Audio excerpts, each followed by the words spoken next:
আসসালামু আলাইকুম। প্রিয় দর্শক, ত্রয়োদশ জাতীয় সংসদের প্রথম অধিবেশন আজকে হলো এবং সেই অধিবেশন কিন্তু বেশ ঘটনাবহুল ছিল। নানা ধরনের ঘটনা ঘটেছে একদম প্রথম দিনে, যেগুলো নিয়ে আলোচনা করা যায়। আমি নিজে এই অধিবেশনের একজন অতিথি হিসেবে দেখতে গিয়েছিলাম। আমাকে আমন্ত্রণ জানানো হয়েছিল, কাজে আমি গিয়েছিলাম এবং ওখানে একটা নির্দিষ্ট আসনে আমাকে বসতে দেওয়া হয়েছে আমাদেরকে, বা যা নাকি এরকম আমন্ত্রিত অতিথি ছিলেন তারা বসেছেন।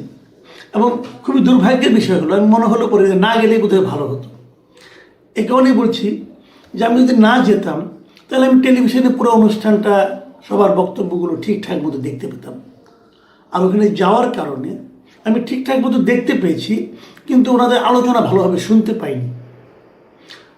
মধ্যে কথা হলো, পুরো সংসদ ভবনে এত প্রস্তুতির পর একটা সংসদের অধিবেশন, প্রথম অধিবেশন শুরু হয়েছে। সেই অধিবেশনটা ছিল আগোছালো অধিবেশন আমার কাছে মনে হয়েছে। সাউন্ড সিস্টেম এত খারাপ হতে পারে এটা আমার চিন্তাতেও ছিল না। আমি যেখানে বসেছিলাম সেখানে ওই কক্ষে যারা ছিলেন, ওই গ্যালারিতে, ওই জায়গাটাতে যারা ছিলেন, ওর নাম ছিল বকুল, ওই গ্যালারির নাম। ওখানে যারা ছিলেন, আমি প্রথম ভেবেছিলাম কি বোধহয় আমি শুনতে পাইনি, অন্যরা বোধহয় শুনতে পাচ্ছে। দুইজনকে জিজ্ঞাসা করলাম, তারা কেউ বলতে পারছে, শব্দ শোনা যাচ্ছে কিন্তু কিছু বোঝা যাচ্ছে না কি বলছে। তো এবং আমি অধিবেশন চলাকালেও দেখলাম অনেক সংসদ সদস্যরাও নিজেদের আপনার যে হেডফোন আছে এটা তুলে তুলে বলছেন যে ওনারা কিছু শুনতে পাচ্ছেন না। এক পর্যায়ে তো দেখলাম যে দ্রুত বিরতিতে চলে গেলেন এই সাউন্ড সিস্টেম ঠিক করার কারণে। তো এত বড় অনুষ্ঠান, সংসদ ভবনে যারা নাকি এই সাউন্ড সিস্টেমের দায়িত্বে আছেন, তারা আসলে কাজের লোকটা বলে মনে হয় আমার কাছে। খুবই আড়াআড়ি লোকের হাতে দায়িত্ব দেওয়া হয়েছে বলে আমার ধারণা। কারা দায়িত্ব দিয়েছেন, কারা দায়িত্ব পেয়েছেন, এগুলো মনে হয় একটু খতিয়ে দেখা উচিত। কারণ প্রথম অধিবেশনটা যদি এত ত্রুটিপূর্ণ হয় সেটা খুব ভালো দেখায় না। আগোছালো বললাম কেন? সংসদ যখন শুরু হয়, নতুন যখন একটা সংসদ শুরু হয়, প্রথাটা হচ্ছে যে বিগত সংসদে, এর আগে যে সংসদ ছিল সেই সংসদে যিনি স্পিকার থাকেন তার সভাপতিত্বেই অধিবেশনটা শুরু হয় এবং তারপর ওনার সভাপতিত্বে স্পিকার এবং ডেপুটি স্পিকার নির্বাচিত হয় এবং তারপর ডেপুটি স্পিকার এবং স্পিকার নির্বাচিত হওয়ার পর ওনারা রাষ্ট্রপতির কাছে শপথ নেওয়ার পর ওনারা দায়িত্ব নেন, আগের স্পিকার চলে যান, এটাই নিয়ম। কিন্তু এবার তা করা হয়নি, স্পিকার অথবা ডেপুটি স্পিকারকে দিয়ে সংসদ শুরু করা হয়নি। অথচ বাংলাদেশে স্পিকার কোথায় এটা কেউ জানে না। কেন জানে না? কেউ খোঁজ করেছে? তাকে কি আমন্ত্রণ জানানো হয়েছিল? কেউ বলতে পারবে না।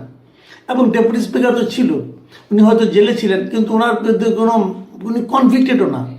তাহলে ওনাদের কাউকে দিয়ে অনুষ্ঠানটা শুরু করলে ভালো হতো, কিন্তু সেটা তারা এই সংসদ করেনি। কেন করেনি আমি বলতে পারবো না, এটা আমি মনে করি চোখে লেগেছে।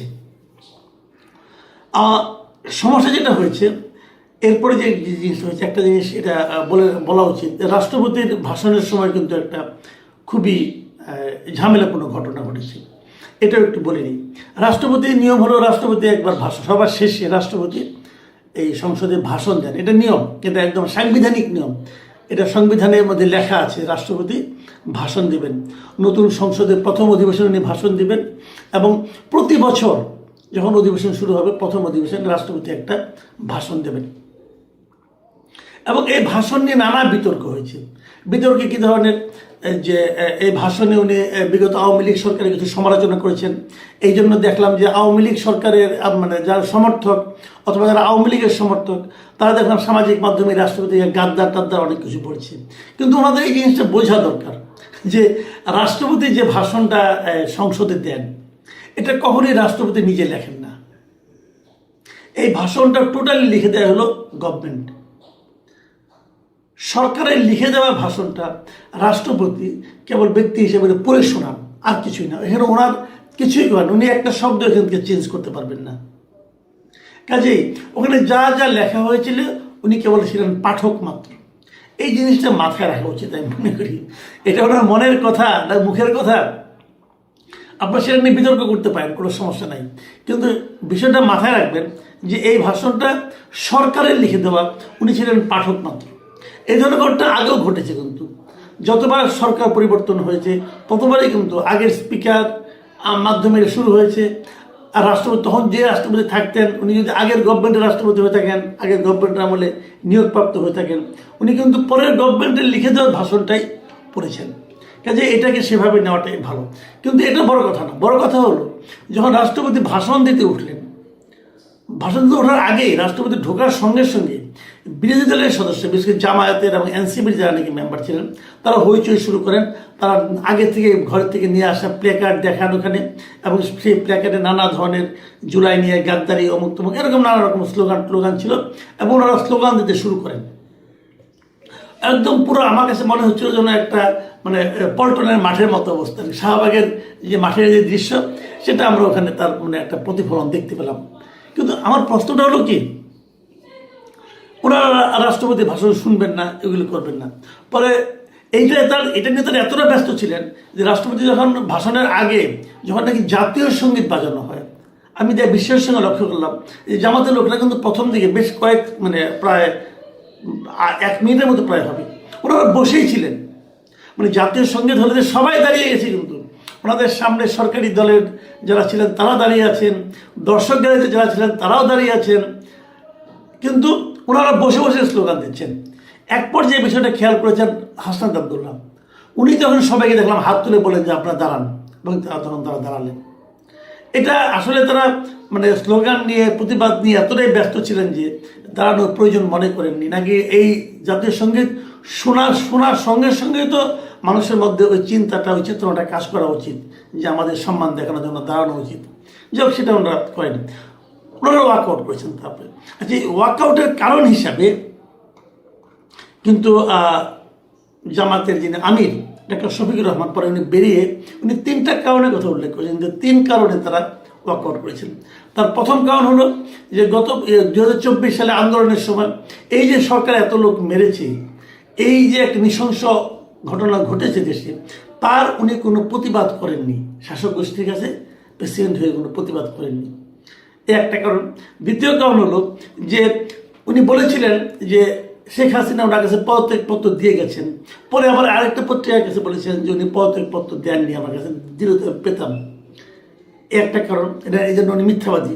আর 3 নম্বর কারণ হলো যে তিনি নিজে অর্ডিন্যান্স সই করেছেন যে 12 তারিখে যে নির্বাচনটা হবে ফেব্রুয়ারি, এই নির্বাচনে যারা নির্বাচিত হবেন তারা 2টো কাজ করবেন। একটা হলো যে তারা সংবিধান সংস্কার পরিষদের সদস্য হবেন, একটা জাতীয় সংসদের সদস্য হবেন। কিন্তু বিএনপি সংবিধান সংস্কার পরিষদের সদস্য হিসেবে শপথ নেয়নি, এবং রাষ্ট্রপতিও এই সংবিধান সংস্কার পরিষদের কোনো মিটিং ডাকেননি। অতএব তিনি একটা অপরাধ করেছেন। এই 3টা কারণে তারা এটা ছেড়েছেন। এটা নিয়েও নানা বিতর্ক হচ্ছে। তবে আমি একটা কথা বলি, যে কারণগুলি উনি দেখিয়েছেন সেটা হলো যে উনি যে প্রতিবাদ করেননি রাষ্ট্রপতি হয়ে, আপনি দেখান তো বাংলাদেশে এই যাবৎ কোন সরকারের রাষ্ট্রপতি সেই সরকারের কোনো অপকর্মের, সরকারের কোনো খারাপ কাজের প্রতিবাদ করেছে? করেনি। কেন করেনি মানে তার সে প্রতিবাদ করার তো অধিকারই নাই। যদি প্রতিবাদ করেও থাকে সেটা আপনারা কেউ জানতে পারবো না। তো রাষ্ট্রপতির যে এখতিয়ার, সংবিধান রাষ্ট্রপতিকে যে ক্ষমতা দিয়েছে, সেই ক্ষমতার কোথাও বলা হয়নি যে রাষ্ট্রপতি প্রকাশ্যে প্রতিবাদ করতে পারবে। রাষ্ট্রপতি প্রতিবাদ করলে হয়তো প্রধানমন্ত্রীকে ফোন করতে পারবে, বলতে পারবে, এর বাইরে তার যাওয়ার কোনো অধিকার তো নাই। আর দ্বিতীয় যে কারণটা বলেছেন উনি, যে উনি ওই পদত্যাগপত্র পেয়েছেন কি পান নাই, এই জিনিসটা দেখেন। আমি যেটা বুঝি, আমার যেটা মনে হয়, যখন নাকি শেখ হাসিনা চলে গেলেন দেশ থেকে, পালিয়ে যান অথবা তাকে দূর করে দেওয়া হোক, যেভাবে হোক গেছেন, যাওয়ার সময় উনি পদত্যাগপত্র দিয়ে গেছেন, ওই সময় কীভাবে দিবেন আমি তো বুঝি না কিছু ব্যাপারটা। কিন্তু ওই সময় রাষ্ট্রপতিকে ওইটা বলা ছাড়া আর কি বলার উপায় ছিল? যে পরিস্থিতি ছিল, এখন যদি উনি সংসদ ভেঙে দিতে হয়, প্রধানমন্ত্রী চলে গেলেন, তাহলে তো প্রধানমন্ত্রী বলবেন যে আমি চলে যাই, পদত্যাগ করি না, আমি এখনো প্রধানমন্ত্রী। তাহলে উনি ছেড়ে চলে গেছেন, এই কথা বলার জন্য আমার ধারণা এই অন্তর্বর্তীকালীন সরকারের যারা দায়িত্বে ছিলেন অথবা যারা আন্দোলনের নেতৃত্বে ছিলেন, তারাই তাকে প্ররোচিত করেছেন অথবা বাধ্য করেছেন যে আপনি এটা বলেন। এটা আমি নিশ্চিত, এবং এই কারণেই উনি এটা করেছেন। এটাকে আপনি যদি অপরাধ হিসেবে ধরেন, তাহলে গত 18 মাস ওনার সঙ্গে আপনার থাকলেন কেন? তাহলে গত 18 মাস ওনার কাছে আপনারা শপথ দিলেন কেন? যদি রাষ্ট্রপতি অবৈধ হয়ে থাকে, যদি রাষ্ট্রপতি দুষ্ট হয়ে থাকে, যদি রাষ্ট্রপতি স্বৈরাচারের দোষর হয়ে থাকে, ফ্যাসিস্টের দোষর হয়ে থাকে, তাহলে ওনার কাছে যখন আপনারা 8 তারিখে, যে অগাস্টের 8 তারিখে 2024-এ যে শপথ দিলেন, তখন আপনার সমস্যা হলো না? ওনাকে দিয়ে যে অধ্যাদেশগুলো পাশ করে নিলেন, তখন আপনার সমস্যা হলো না? এই যে নির্বাচন করলেন, এই নির্বাচন তো এই রাষ্ট্রপতির আদেশে হয়েছে, তখন সমস্যা হলো না? বললেন না তখন যে এই রাষ্ট্রপতির আদেশে নির্বাচন আমরা করবো না? তখন তো সুরসুর করে নির্বাচনে গেছেন, তখন তো সুরসুর করে যে শপথ নিয়েছেন। কেন এখন ওনার কথা, ওনার ভাষণ শুনতে আপনাদের সমস্যা কেন? তো এইগুলি হলো, জানেন, এগুলো হলো দ্বিচারিতা। এগুলো কেন করে আমি জানি না। আর এই রাষ্ট্রপতিকে দিয়ে কিন্তু এই সরকার, যে সরকার অনেক আপনার সংশোধন করিয়েছে, অনেক অর্ডিন্যান্স জারি করিয়েছে, এগুলো তো এই সরকার আগে সরকারই করেছে, এবং সেগুলো অর্ডিন্যান্সগুলো কিন্তু আবার পাস করতে হবে। দেখবেন এই পাস করার সময় কিন্তু আবার এই বিরোধী দল কিন্তু খুব সমর্থন করবে, হ্যাঁ এটা পাস করানো দরকার। তো এইভাবে এটা হয় না। আমি যে আলোচনাটা দিয়ে শেষ করব, সে আলোচনা হলো শোক প্রস্তাব। অনেকগুলি শোক প্রস্তাব এসেছে, এটা হয়, এটাকে রীতি। যখন নাকি সংসদ শুরু হয়, তখন আপনার ওই এর মাঝে আগের এই সময়গুলোতে যারা যারা মারা গেছেন, বিভিন্ন জন বিশিষ্ট ব্যক্তি, দেশে অথবা বিদেশে, তাদের ব্যাপারে একটা শোক প্রস্তাব নিতে হয়। এটা একটা রীতি বাংলাদেশের, এটা সব দেশে আছে, সব দেশের সংসদে এটা হয়। এবং যেমন আমাদের খালেদা জিয়া মারা গেল, ওনার মৃত্যুর কারণে কিন্তু ভারতের সংসদে কিন্তু শোক প্রস্তাব নেওয়া হয়েছিল। তো এটা একটা, এই রীতিটার অনুসরণ করে শোক প্রস্তাব নেওয়া হয়েছে। অনেকের দেশে বিদেশে অনেকের নামে শোক প্রস্তাব নেওয়া হয়েছে। Very interesting. আমি কয়েকজনের নাম বলি। শোক প্রস্তাবের মধ্যে আমি দেখলাম, যেমন আমাদের বেগম খালেদা জিয়ার নাম নেওয়া হয়েছে, ভারতের সাবেক প্রধানমন্ত্রী মনমোহন সিংয়ের নাম নেওয়া হয়েছে, পোপ ফ্রান্সিস, অথবা ইরানের ধর্মীয় নেতা আয়াতুল্লাহ আলী খামেনি, এদের সবার, সাবেক রাষ্ট্রপতি বদরুদ্দোজা চৌধুরী, এরকম সবারই কিন্তু শোক প্রস্তাবে তাদের ব্যাপারে শোক করা নেওয়া হয়েছে প্রস্তাবে। কিন্তু ইন্টারেস্টিং হলো যে এর মধ্যে ঢুকে গেছে মতিউর রহমান নিজামী, দেলোয়ার হোসেন সাইদি, আলী হাসান মোহাম্মদ মুজাহিদ। আমি এদেরকে কিন্তু বলছি না যে কোনো সমস্যা আছে, এদের নামে নানা ধরনের কথা আছে। যেমন মতিউর রহমান নিজামী, উনি রাজাকার বাহিনীতে ছিলেন পাকিস্তান আমলে, এটা তো ছিল, ওটা উনি হয়তো আমাদের দেশের স্বাধীনতার পক্ষে কাজ করেননি, এই বিষয়গুলো কিন্তু আছে। কিন্তু ওনাদেরকে কিন্তু মৃত্যু হয়েছে এই আইসিডি ট্রাইব্যুনালে, মানে আপনার ইন্টারন্যাশনাল ক্রাইম ট্রাইব্যুনালে, এই ট্রাইব্যুনালে বিচারের মাধ্যমে ওনাদের কিন্তু মৃত্যুদণ্ড হয়েছে। তাহলে সেই বিচারের মাধ্যমে মৃত্যুদণ্ড হওয়ার ব্যক্তির ব্যাপারে যদি আপনি শোক প্রস্তাব গ্রহণ করেন, তখন কিন্তু অবধারিতভাবে একটা প্রসঙ্গ চলে আসে। সেটা হলো, এই শোক প্রস্তাব গ্রহণের মাধ্যমে আপনি বলছেন যে বিচারটা ঠিক হয়নি। যদি বিচারটা ঠিক না হয়ে থাকে, তাহলে ওই বিচারটা যারা করেছেন তাদের তো বিচার করা উচিত। সেই কাজটা আপনারা শুরু করতেছেন না কেন?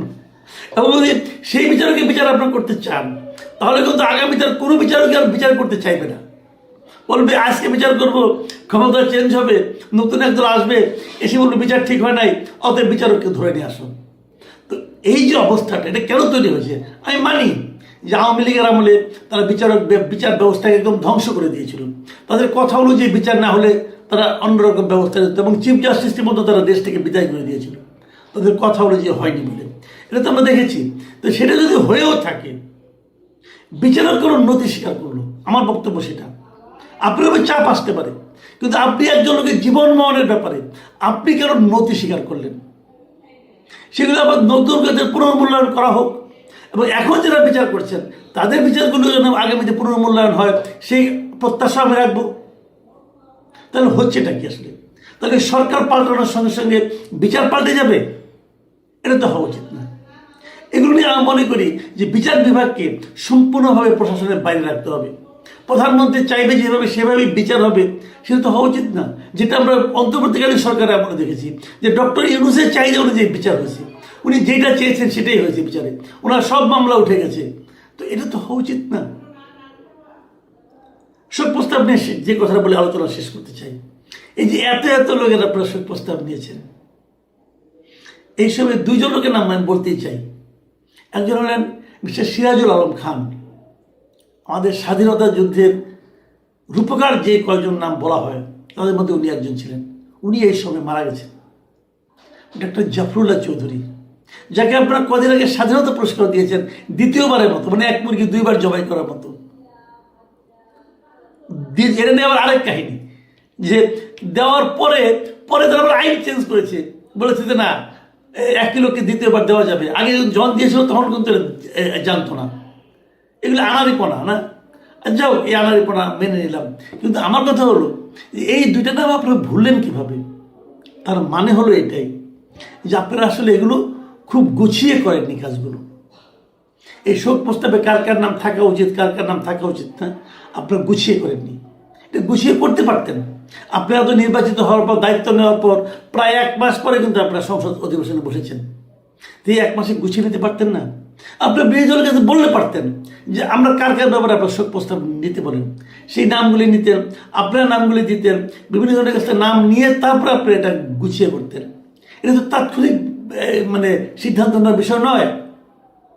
আমি সরকারকে অনুরোধ করব এই সমস্ত মানে এই উল্টাপাল্টা কাজ যেগুলো হলো, যে কাজগুলোর মধ্যে ঘাটতি আছে, কেন আছে, এগুলো আইডেন্টিফাই করেন। আপনাদের দিন তো মাত্র শুরু। আগামীতে এই ধরনের ভুল যদি রিপিট করতে থাকেন না,